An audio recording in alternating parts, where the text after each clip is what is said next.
Bom, último vídeo a gente vai falar do imperialismo e o neocolonialismo, tá? O que que é o imperialismo e o que que é o neocolonialismo? O neocolonialismo são as colônias, né? Novamente volta aí as colônias. Então, assim, o imperialismo é o termo usado no final do século XIX para nomear a ocupação e a dominação de um território. Se baseava na disputa de novas colônias na Ásia, África e América Latina pelos europeus. Então, os europeus que já tinham essa veia de colonizador, eles agora, no século XIX, com a industrialização, eles precisam ampliar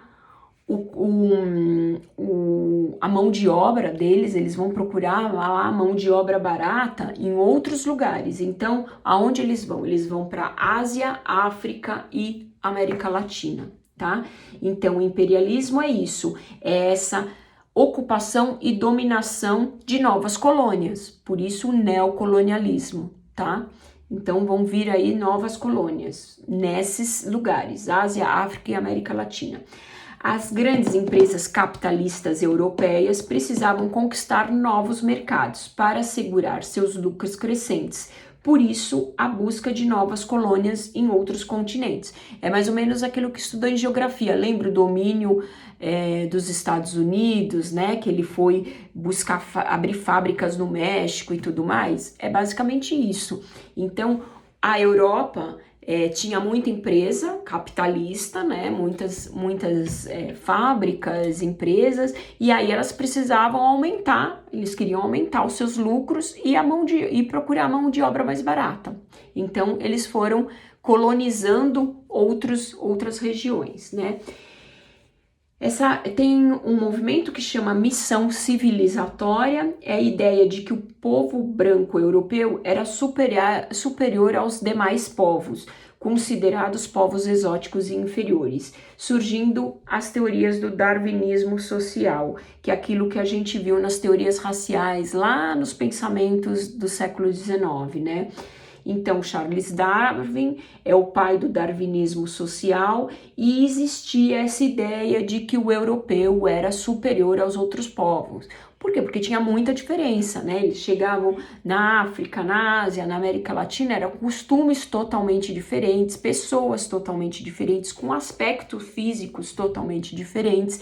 Mas isso, óbvio, hoje a gente sabe que não quer dizer que ninguém é superior a ninguém, né? Todo mundo é igual enquanto ser humano, né? Mas existia nesse imperialismo alguns movimentos ligados a isso. Então essa era, nós vamos lá com uma missão civilizatória, nós vamos civilizar aquele povo lá que são uns rebeldes, uns indígenas, ou os negros, ou os asiáticos, entendeu? Eles tinham achava que lá não era certo, então achava que o jeito de viver deles, os europeus que eram o certo. O darwinismo social deu sustentação teórica para políticas de segregação racial do século XIX e XX, justamente por fazer crer que há raças inferiores e raças superiores. Foi isso que ocorreu na Alemanha nazista, porque os nazistas se achavam a raça pura, a raça superior, né, em cima dos judeus. Eles falavam que os judeus eram inferior, então tinha que matar. E nos Estados Unidos e na África do Sul, com a relação com os negros, que também eles se achavam superior, os brancos se achavam superior aos negros, e todo mundo sabe que isso não procede, é um racismo, uma babaquice, né? Alegava-se que, ao serem colonizados pelos europeus, esses povos teriam acesso ao conhecimento e às inovações tecnológicas da época, energia elétrica, máquina a vapor, e isso lhes permitiam evoluir. Então, isso óbvio, né? Eles iam ter mais acesso. Como a Europa era mais industrializada e tinha mais tecnologia, era óbvio que chegando lá os europeus e mostrando isso para esses povos que não tinham esse acesso, eles iam ter esse conhecimento, né? Então falar que isso é besteira não é, mas E eles iam evoluir com relação a isso, mas não quer dizer que é superior, que o povo é superior ou é inferior. É que eles, naquela época, os europeus detinham esse tipo de tecnologia e de conhecimento. Então, também teve muita resistência ao imperialismo. Vários povos africanos e asiáticos resistiram a essa dominação e contestavam essa posição ideológica, política, econômica e cultural forçada por esses colonizadores. Aqui também pede para ver no mapa da página 162 essas colonizações, ó. Então, nesse mapa, vale a pena olhar, tem onde cada povo, cada país europeu fincou um pé lá na África e na Ásia, tá? Ali por cor você consegue ver. Então, teve a resistência africana, que foi a mais importante, porque eles entraram muito, o europeu entrou muito no continente africano, na África. Então, quais foram as principais resistências africanas? A guerrilha de Berberes, de 1834 a 37, contra 100 mil franceses que invadiram a Argélia. Depois teve a rebelião Ashanti, que foi na Costa do Ouro, que hoje é a atual Gana, tá? E teve as rebeliões islâmicas, que foi no final do século XIX, início do século XX, contra o governo europeu e os colonizadores. Então, o povo, tanto os asiáticos quanto os africanos, eles não aceitaram, claro, essa colonização assim de boa. Então, sempre teve resistência, mas eles saíam perdendo, porque os colonizadores, os imperialistas lá dos impérios da Europa eram mais fortes, tinham um exército, tinham tecnologia, né? Então acabava perdendo. Então vamos ver aqui a exploração do continente africano, a partilha da África. Então, a partir de 1870, além da Inglaterra e da França, que já estavam lá no continente africano, Alemanha, Itália e Bélgica também entraram na disputa para colonizar a África, em busca de matérias-primas e novos mercados. Por isso que no continente africano se fala muitas línguas, né? Tem lugar lá que se fala inglês, outro fala francês, outro fala português, por conta dessas colonizações, né? A Conferência de Berlim, isso é importante, tá? Essa Conferência de Berlim aconteceu em 1884 e em 1885 e foi a reunião das grandes potências da Europa para dividir o continente africano e evitar conflito entre os colonizadores. Aí tem um mapa no próximo slide que dá pra gente ver, ó. Essa conferência, a divisão do continente africano entre os colonizadores imperialistas. O que eles fizeram? Lá em Berlim, eles se reuniram, as principais potências, França, Inglaterra, Alemanha, Itália, Holanda e Portugal também, e dividiram a África de acordo com a colonização que eles tinham feito. E para não gerar conflito entre eles, para eles não irem invadir uma terra, por exemplo, Portugal não invadir uma terra que já era de outro país, de outro império lá da África, da Europa, tá? Então, ó, a gente vê, ó, a Espanha, a França entrou muito forte, a Inglaterra entrou muito forte, tá? A Itália um pouco menos, Portugal também, ó, Angola e Moçambique, se fala português, né? Por quê? Porque foi os portugueses que colonizaram essa região. Então essa Conferência de Berlim é muito importante, foi quando as grandes potências da Europa se reuniram para dividir a África, quem fica com quem, e para não ter nenhum tipo de conflito entre eles. Foi então desenhado um novo mapa africano de acordo com as divisões imperialistas, sem levar em consideração os interesses e as diferenças culturais dos povos locais. Com essa divisão, quem lucrou foi os imperialistas, né? Foram os países da Europa, porque eles não respeitaram os interesses do povo africano e nem as culturas dos povos locais, né? Teve também a Guerra do Boeres, que foi em 1899 até 1902, era uma disputa entre os ingleses e holandeses pelo sul do continente africano, que era rico em ouro e diamantes. A vitória foi da Inglaterra, fundando a União Sul-Africana, tá? Então, tá vendo, ó, a Inglaterra brigando nessa Guerra dos Boeres, brigando com a Holanda por um espaço de terra lá na África, tá? A Inglaterra conquistou muita coisa na África, muita coisa mesmo. Essa questão de Suez, tá? Isso eu tenho quase certeza que vai cair. Eu pus até um mapa aí pra gente ver onde é o canal de Suez. Qual que é a questão do Suez? O norte da África, lá em cima na África, ó, tem esse canal de Suez, né? Então ele visava encurtar a distância marítima entre a Europa e a Ásia. Tá vendo que a Europa tá de um lado, a Ásia do outro e a África do outro, né? A Europa tá lá em cima do Mediterrâneo, né? O mar Mediterrâneo banha ali parte da Europa. O Napoleão III financiou a construção desse canal de Suez, que liga o Mar Vermelho, tá vendo, ó, Red Sea ali, com o Mar Mediterrâneo, ficando o controle com a França e o Egito. O Egito é bem nessa ponta aqui, o Egito é bem a ponta do canal de Suez, né? Então, a França e o Egito que comandavam, que controlavam esse canal de Suez. Por que a França? Porque foi o Napoleão que bancou, que financiou, que fez esse canal, porque esse canal não existia, teve que ser aberto, tá? Em 1875, a coroa inglesa compra, muito espertinho, os ingleses compraram os direitos do Egito e quem ficou controlando foi a França e a Inglaterra. E eles sempre, França e Inglaterra, são inimigos tradicionais, tradiça, né? Então eles continuaram meio tendo uns conflitos ali. Por fim, em 1904, na conquista do Marrocos, a França conquistou Marrocos, abandonou o Egito e deixou totalmente o controle para os ingleses, tá? Então, durante muitos anos, os ingleses que controlaram o canal de Suez. Hoje, atualmente, é controlado pelo Egito, mas durante muito tempo foi pelos ingleses. Então, o que é essa questão de Suez?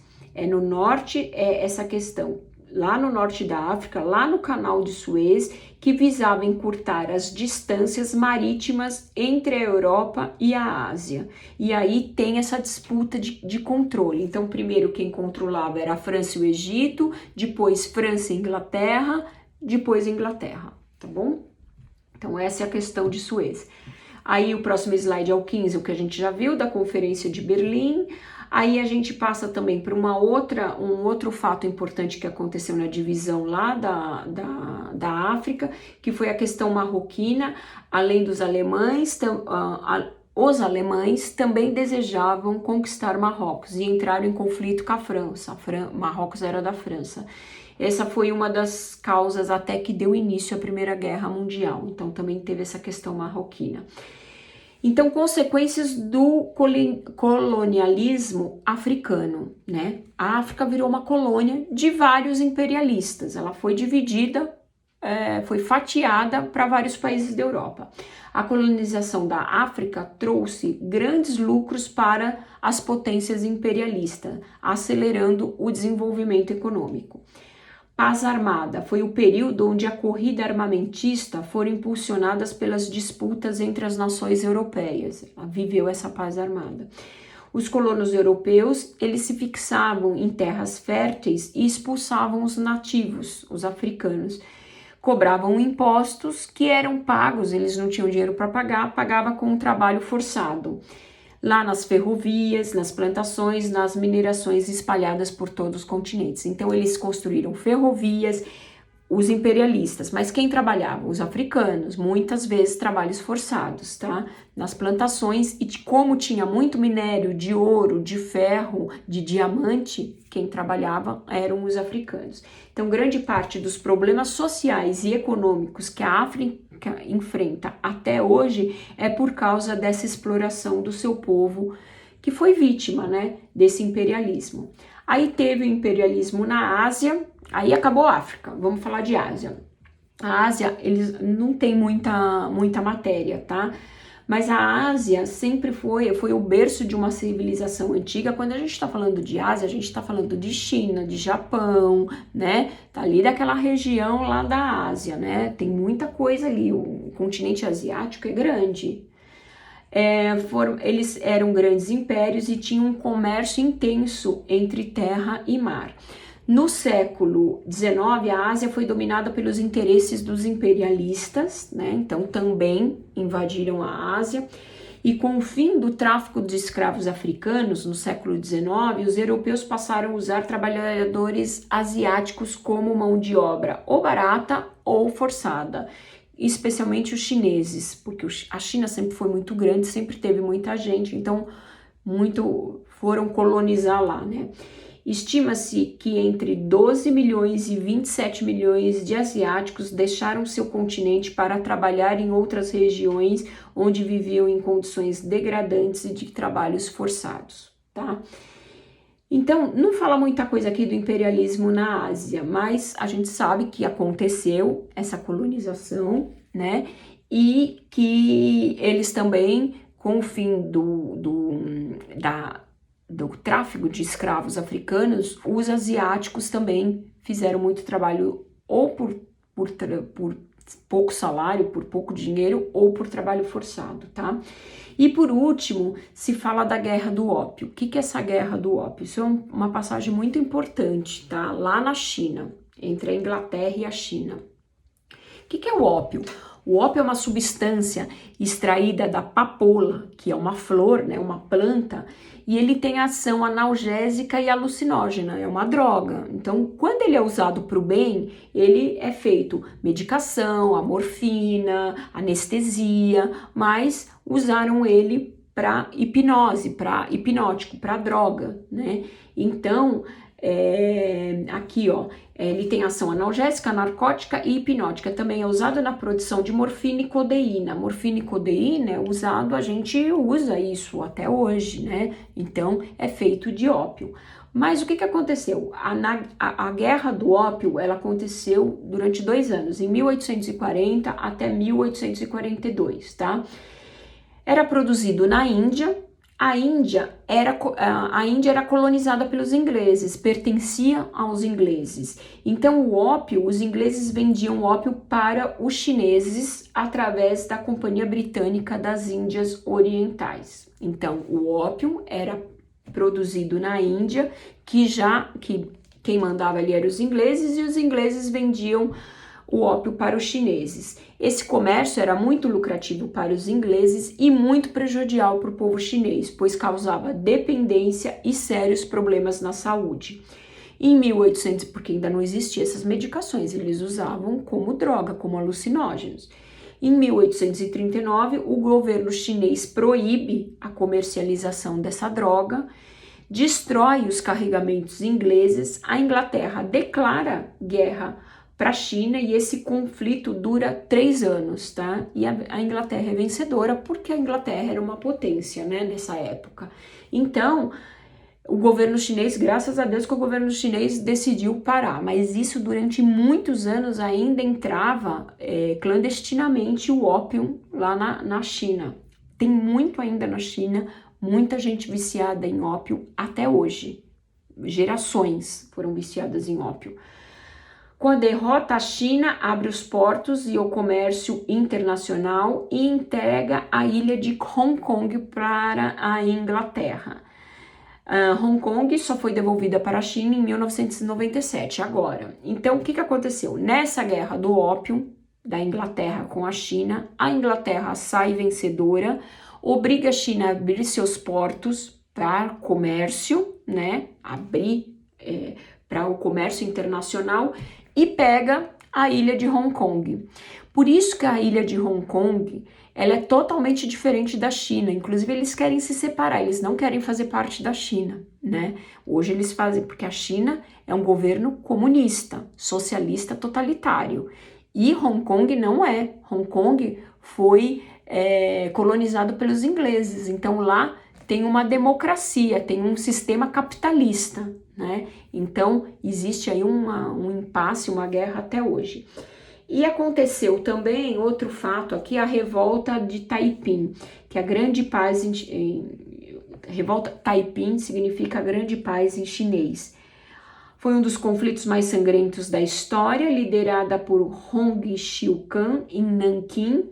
Era um movimento que questionava o imperialismo e o domínio internacional na China. Essas tropas imperialistas da China foram auxiliadas por militares ingleses e norte-americanos e esmagaram a revolta, reconquistando Nanquim. Então, o que é essa revolta? É chinês brigando com chinês mesmo, tá? Só que aí, o que aconteceu? Os ingleses e os norte-americanos apoiaram um grupo que venceu, tá?